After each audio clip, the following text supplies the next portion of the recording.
السلام عليكم ورحمة الله. ازيكم عاملين ايه؟ النهاردة هنعمل معاكم طريقة العدس. معانا نص كيلو من العدس، معانا 4 طماطميات و2 قرن من الفلفل، ومعانا بصلاية، ومعانا معلقة ملح، ومعانا لتر من الماء. يلا ندخل على الطريقة يا حبايبي. هنجيب حلة هنضيف فيها نص كيلو من العدس،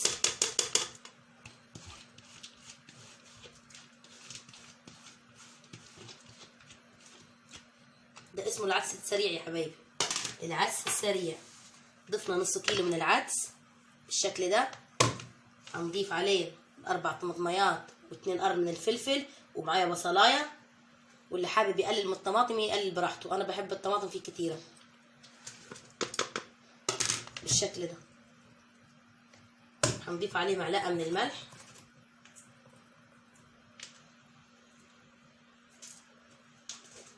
هنضيف عليه نص لتر من الماء،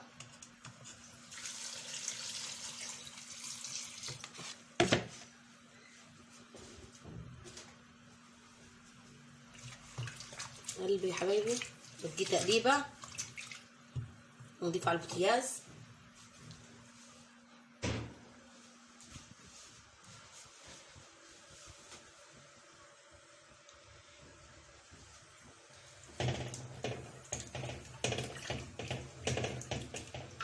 ولعنا عليه البوتاجاز يا حبايبي، ونقلب فيه كل شويه عشان ما يشيطش معانا من تحت. ده اسمه العدس السريع. اعملي الطريقه معايا خطوه بخطوه، هيطلع معاكي جميل خالص. واللي عايز يضيف له الطماطم بعدين يعمل له تسبيكه بعدين عادي، انا بحبه كده ني في ني، بيبقى خفيف على المعده.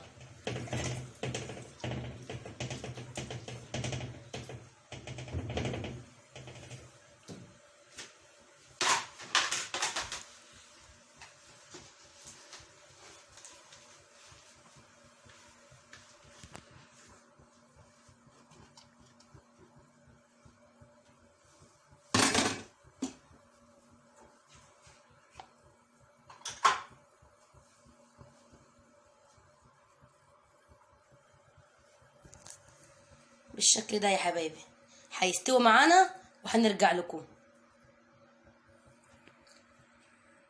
تاني يا حبايبي. بعد ما العدس معانا استوى بالشكل ده، شايفين يا حبايبي؟ ما خدش معانا ربع ساعه على النار. هنديله ضربه في الخلاط يا حبايبي، واللي حابب يفركه عنده اللي اسمها المفركه دي يعمله، انا ما عنديش. بديله تكه واحده في الخلاط يا حبايبي، تاكلي معانا احلى عدس.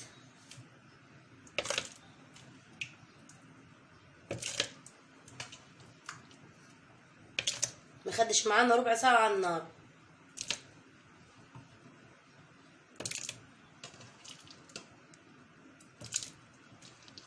الجو اللي احنا فيه معيش غير عدس، الجو ابتدى يبرد.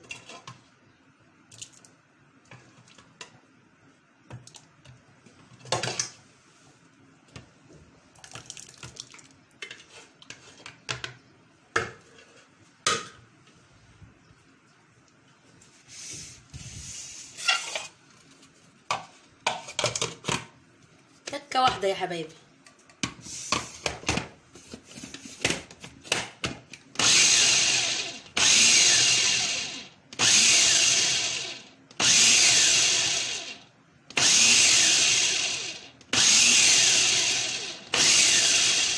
بس كده هنيجي على النار.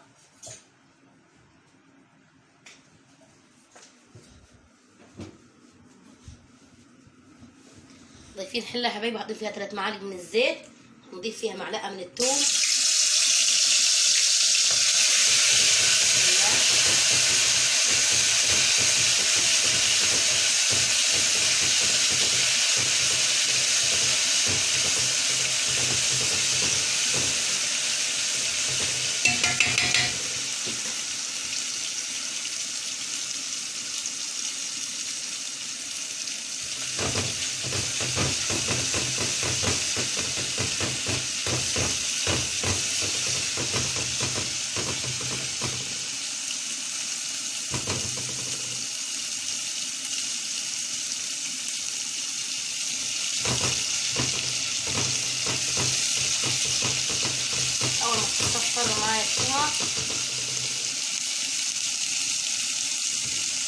عليها معلقة من الكزبرة الناشفة، معلقة يا حبيبي، معلقة من الكمون،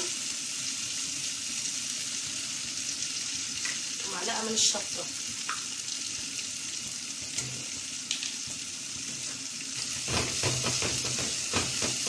نقلب التوابل مع الثومة تديها ريحة وطعم جميل. جربوا الطريقة دي معايا وهيطلع لكم ان شاء الله. وهنضيف عليها العدس على طول. شايفين يا حبايبي؟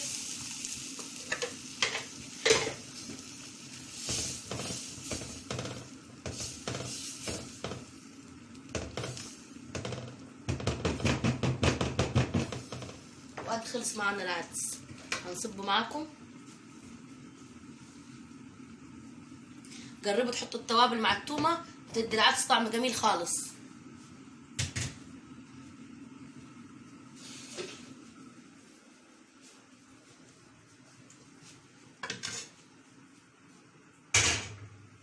وادي يا حبايبي العدس معانا خلص بالشكل ده.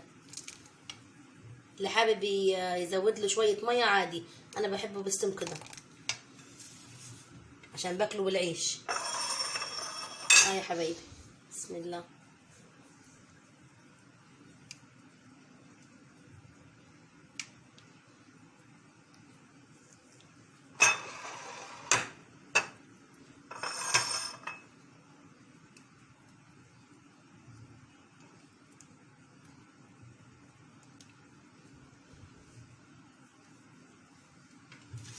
بالشكل ده. وادي العدس معانا خلص. شايفين يا حبايبي الجمال؟ حاجه بسيطه واكله مفيده وجميله خالص وعلى قد الايد. وادي يا حبايبي مخلل عامله انا بفيتي، ادي ليمون ولفت وجزر، مش اللي خللته امبارح يا حبايبي، ده عاملاه من زمان. شايفين الشكل يا حبايبي؟ مش بشتري مخلل خالص من بره، بعمله في بيتي، حاجه نظيفه ومضمونه. يا حبايبي وكده خلصت معنا اكلتنا النهارده. ولو عجبتكم الطريقه قولوا لي ايه رايكم واكتبوا لي في التعليقات. يلا يا حبايبي مع السلامه. ما تنسوش الاشتراك بالقناه والشير واللايك، وبالله عليكم ما تنسوا الضغط على الجرس.